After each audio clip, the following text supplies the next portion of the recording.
마음을 바꾸는 위인들의 한마디, 믿음, 김대중 대통령. 국민이 항상 옳다고는 말할 수 없다. 잘못 판단하기도 하고 흑색 선전에 현혹되기도 한다. 그럼에도 불구하고 우리에게는 국민 이외에 믿을 대상이 없다. 하늘을 따르는 자는 흥하고 하늘을 거역하는 자는 망한다고 했는데 하늘이 바로 국민인 것이다.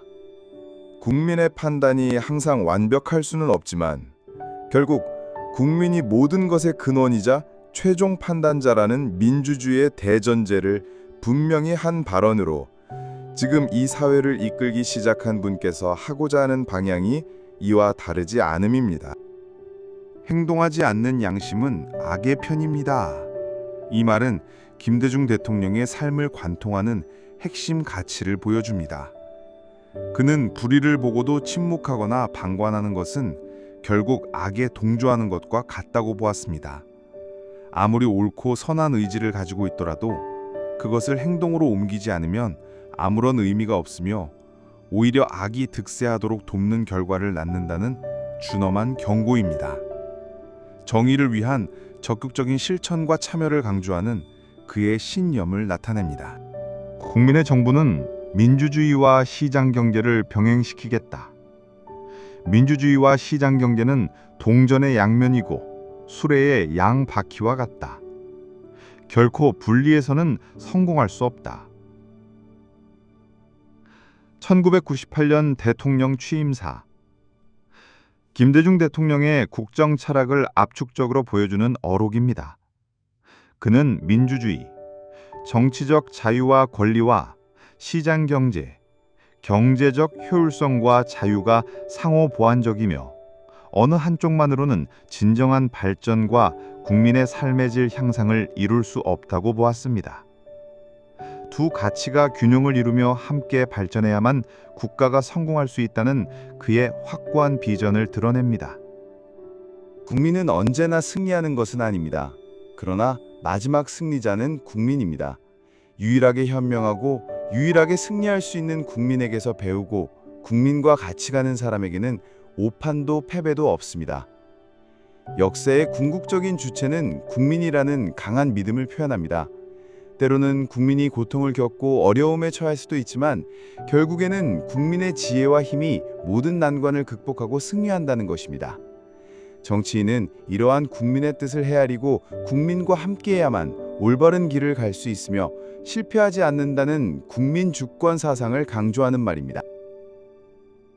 정치의 중요한 요체는 국민과 같이 가야 합니다. 국민의 손을 잡고 반발 앞으로 가야 합니다. 정치인이 나아가야 할 방향을 제시하는 어록입니다. 정치의 본질은 국민의 삶을 더 나은 방향으로 이끄는 것이며 이를 위해서는 국민의 목소리에 귀 기울이고 국민의 뜻을 따라야 한다는 것입니다. 반발 앞으로라는 표현은 국민의 공감대를 얻으면서도 한 발짝 더 나아가 새로운 미래를 제시하는 리더십을 의미합니다. 진정으로 관대하고 강한 사람만이 용서와 사랑을 보여줄 수 있다. 항상 인내하고 우리가 우리의 적을 용서할 수 있는 힘을 가질 수 있도록 항상 기도하자. 그래서 사랑하는 승자가 될 수 있도록 하자. 사형 선고 후 아들에게 보낸 편지에서. 극심한 고난과 죽음의 문턱에서 보여준 그의 초월적인 정신력을 보여주는 어록입니다. 단순히 용서하라는 것을 넘어 용서 자체가 진정한 강함과 관대함의 발현임을 강조합니다.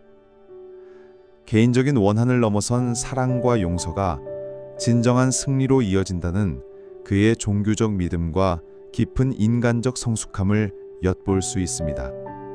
민주주의에 공짜는 없다. 인민은 피와 땀과 눈물을 먹고 산다.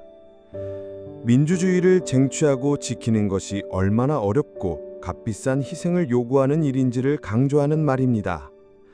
민주주의는 저절로 주어지는 것이 아니며 많은 사람들의 노력과 희생, 즉 피와 땀과 눈물 없이는 유지될 수 없다는 준엄한 현실 인식을 담고 있습니다. 민주주의의 소중함과 그것을 지키기 위한 국민들의 노력을 역설합니다.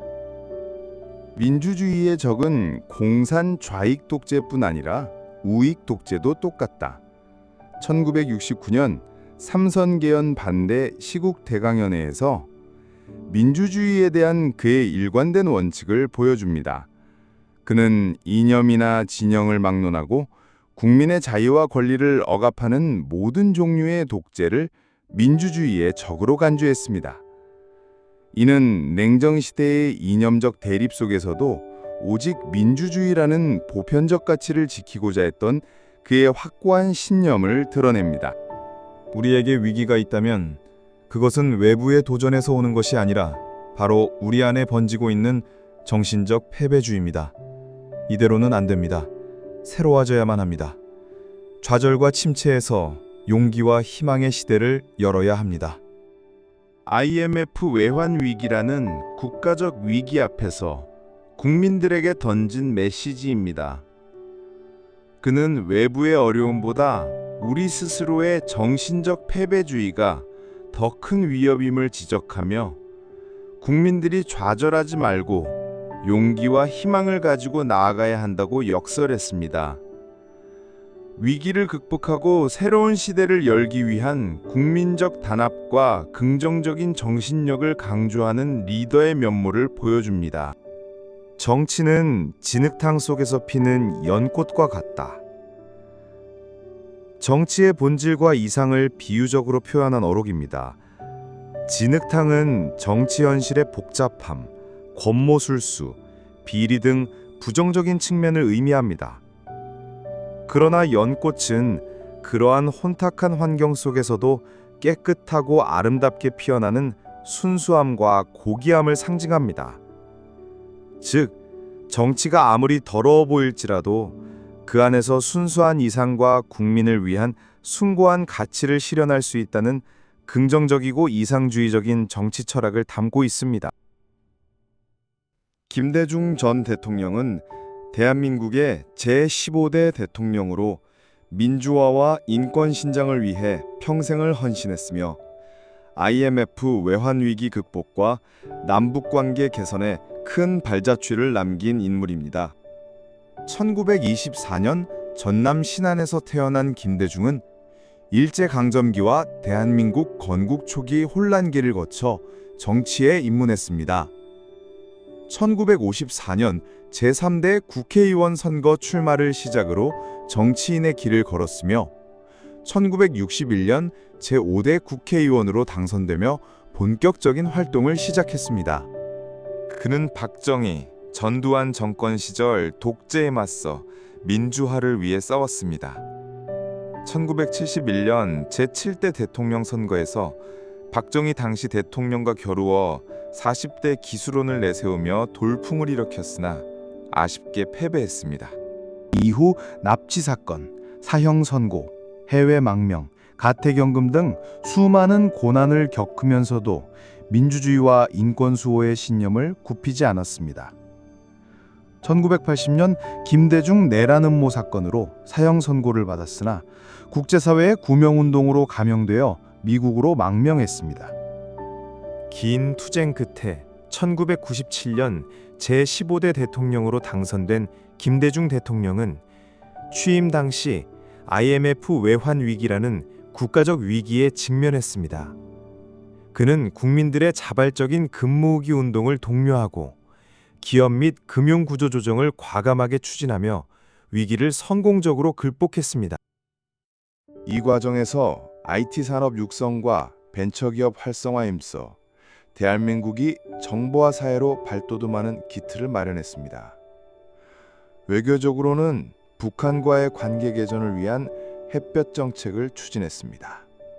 2000년에는 평양에서 김정일 국방위원장과 역사적인 남북정상회담을 개최하여 남북 공동선언을 발표하고 이 공로로 대한민국 대통령으로는 최초로 노벨 평화상을 수상했습니다. 퇴임 후에도 그는 평화와 인권 문제에 대한 목소리를 꾸준히 냈습니다. 2009년 서거했으며 국립현충원에 안장되었습니다. 김대중 전 대통령은 민주주의와 인권 신장에 기여한 공로뿐만 아니라 IMF 외환 위기 극복과 남북 관계 개선을 위한 노력으로 대한민국 현대사에 지대한 영향을 미친 인물로 평가받고 있습니다. 그의 삶은 고난 속에서도 신념을 잃지 않고 조국과 민족을 위해 헌신한 정치인의 표상이 되었습니다.